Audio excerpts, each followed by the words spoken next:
আমরা বাজার এবার রাস্তায় যাই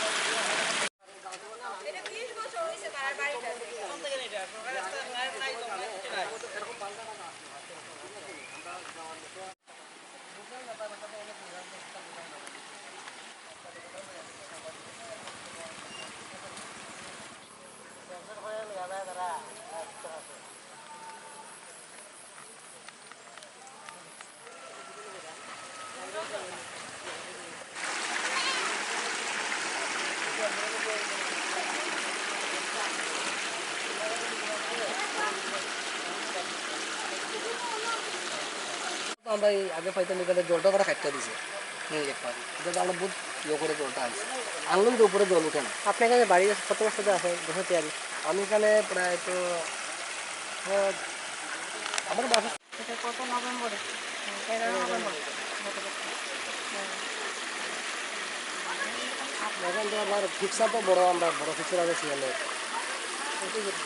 সিএলের তো বড় ফিক্সার লাগানো আছে। এদিকে আমার কারেন্ট তো আজকে আমি এখানে আইসি প্রায় 20 বছর কাছে আমার যে আলিপুর যারা আছে কারেন্ট নাই, সরকারের কোনো কারেন্ট নাই, জল তো নাই, ওই জলের সমস্যা মানে সরকারে আমরা কোনো সাহায্য করছে না। একটা আপাতত রাস্তাটা বন্ধ নাই, আমরা পোলাবাঞ্জ স্কুলে যে ওই যাওয়ার মতো কোনো রাস্তা নাই এখন অব্দি কেউ বাড়াইতে পারছে না বাড়ি থেকে। এত সব জানাইছি কেউ স্পটে এখন অব্দি আইসে না, আমাদের দেখাশোনা করার লাগে কেউ আইসে না। এখন কবে আজকে রাত্রে ভাঙে সকালে আমি জানাইছি, অনেকজন নেতৃত্ব যারা আছে তারা জানাইছি, তো দুজন আয়া গেছে, যেমন আমরা সুব্রত দত্ত তাই আয়া গেছে, তাই পরে ভিডিও লয়ে কথা কইছে, কী কথা হয়েছে সঠিকভাবে আর জানি না। এটাই আর কি। এখন যদি আমরা এটা তখন কাজ না হয় তাহলে আমরা কেমনে কোন স্টেপ নিমু পোলাপান সব চিন্তা গেছে। এখন আজকে কইছে একবার অফিস টফিস সব তালা মারা দিব, বই আজকে দাঁড়াও দেখি কীটা হয়, ভিডিও সামনে কথা হইয়া যে না হয় তাহলে আমরা বিকল্প রাস্তা করতে হবে, আমরা বাড়ি দেবো। এখন কি আপনার বাইরে কোনো রাস্তা নাই? কোনো বিকল্প রাস্তা নাই, বাড়ি বাড়ি ঢুকারও রাস্তা নাই, বাড়ি যাওয়ার রাস্তা নাই। কত পরিবার আছে এখানে? এখানে প্রায় আমরা আছি প্রায় 14 পরিবার আমার এই জায়গাতে। তো অনেক লোক আছে, মানে সবারই কি এই রাস্তাটাই? এই রাস্তায় যেমন আজকে তো রাস্তা নাই, বৃষ্টি আয় রাস্তায় হইতো যেতে পারতো না বাড়ি। কালকে রাত্রে ভাঙছে না? হ্যাঁ, কালকে রাত্রে বৃষ্টি ভাঙছে। কেউ কি আয়া দেখে গেছে? এই তো শুধু একজন দেখছে, একজন সুব্রত দত্ত। কি কইছে তাই না কইছে ঠিক আছে, আমি ভিডিও সাহেবের কথা কই, আগে তো একবার কইছি নিয়ে আইসি, তাই কী করলো এটা নিয়ে আমি আবার কথা কই আজকে, এটা কইছে আমরা ট্রান্সফার দেওয়া গেছে। আমি দেখো দাদা যা পারো পূরণ করো, আমরা তো কালকে আজকে দিনটা বা জল পাইলাম না, আজকে দিন সহ্য করলাম, কালকে তো সহ্য করতে পারতাম। ওখানে আপনার কী চাইতেছেন? আমরা চাই আমরা রাস্তা, 1 নম্বরের রাস্তা, 2 নম্বরের জল, 3 নম্বরে কারেন্ট, আমরা 3টা জিনিস হয়েছে, আর কিছু চাই। আমরা গড় বাড়ি দেন নেবো তেল নেবো চায় চাকরি কোনো কিছু আমরা চাই না, শুধু রাস্তা জল আর কারেন্টটা চাই, এখানে আর কিছু চাই। নমপাড়া এইখানে নমপাড়া আজকে 20 বছর ধরে আমরা এখানে আছি, কারেন্ট নাই, জল নাই। এবার জল দিছে, জলও বাড়িতে উঠে না। এবার কইছে আমি একটা রিং কলও দিব, ভিডিও আছে দুদিকে ভিডিও আসছে, তারা লিখে নিচ্ছে, কোনো কিছু হয় নাই। এখন যে গতকালকে বৃষ্টি দিয়ে এই রাস্তাটা ভাঙছে, তখন আমরা কেমনে যাবো রাস্তায়? এখানে আছে প্রায় 13 পরিবার মতো। হ্যাঁ, কি চাই আমরা? জল আর কারেন্ট আর ওই রাস্তাটা চাই, এই 3টা জিনিস আমরা লাগে। এই রাস্তাটা মেন রাস্তা, এরপরে প্ল্যান কারেন্ট কিছু নাই। বাচ্চারা স্কুলে যাইতো, যে কারেন্ট নাই লেখাপড়া কেমনে করবো, এটাই তো চাই আমরা। 82 মাইল। হ্যাঁ, এখানে সমস্যা হলো যে এইখান থেকে প্রায় 13-14 পরিবার আছি আমরা, তো কেউ এখানে বাজার হাটে যাওয়ার মতো কোনো রাস্তার সেরকম সুবিধা নেই।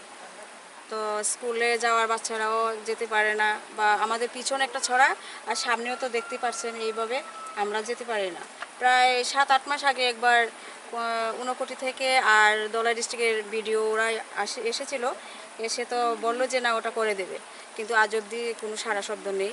আর গতকালকে এত বৃষ্টির ফলে একেবারে সবটাই ভেঙে গেছে, যে আমরা এদিক ওদিক হতে পারছি না, ওদিকে যেতে পারছি না, বাজারেও না, বাচ্চারা স্কুলে যেতে পারছে না, আর জল নেই, কারেন্ট নেই, সবাই এদিকে উকলাইন জ্বালাচ্ছে, কখন কি হবে তাও আমরা জানি না, কিন্তু বাধ্যতামূলক এই উকলাইনটিও জ্বালাতে হয়।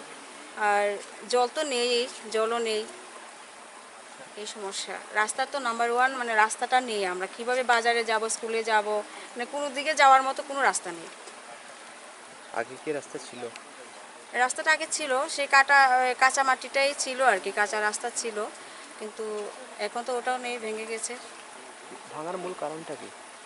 ভাঙার মূল কারণ হচ্ছে যে 82 মাইল বাজারের সমস্ত জলটা এদিকেই আসে, আর নবোদয় স্কুলের সমস্ত জল এই রাস্তা দিকেই আসে। পাশাপাশি দুটা গ্রামের জলও সেই একই ড্রেন দিয়ে আসে, সেই কারণে এই জায়গাটা ভাঙে যায়। কি করলে এই সমস্যাটার সমাধান হবে মনে হয়? এটার একটা ব্যবস্থা করা হোক, একটা ব্রিজের মাধ্যমেই হোক, আর বা তেমনটা তো আমার বেশি জানা নেই, যেখানে কী করলে আমরা যাতায়াতটা ভালো হবে, ব্রিজ বা কী করে, ওটা যেটা ভালো হয় সেটাই করলে ভালো হবে। আপনারা এই বিষয়ে কি জানিয়েছিলেন রাস্তা ভাঙার পর? জানিয়েছিলাম, আমাদের পঞ্চায়েতে জানিয়েছি, বা পাশাপাশি যারা এইসব দায়িত্বে আছে ওদেরকে মানে জানিয়েছিলাম। ভাঙার পর কি কেউ এসেছিল, দেখেছিল? হ্যাঁ, এসেছে, লোকাল যে নেতারা আছে, দায়িত্বে আছে, ওরা আসছিল, কি বলেছে? বলেছে হবে, সেই বলছে, আর তো কিছু হয় না। গত 7-8 মাস আগে একবার পত্রিকাতেও সব কিছুতে উঠলো, কিন্তু কোনো কাজ আর হয়নি। কবে ভেঙেছে রাস্তাটা? ওটা ভেঙেছে 3-4 দিন ধরে প্রচণ্ড বৃষ্টি হচ্ছে, মানে কিছু কিছু ভাঙছে, কাল তো একেবারে পুরোপুরি ভেঙে গেছে।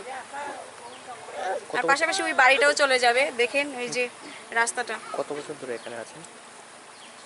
এখানে প্রায় 20 বছর। আমরা চাইছি যে এই রাস্তাটা মেরামত হোক। হ্যাঁ, আমরা যেভাবে বাজার হাটে যেতে পারি, বা বাচ্চারা স্কুলে যেতে পারে, বা জল, কারেন্ট, রাস্তা, এই 3টা জিনিস আমরা চাই।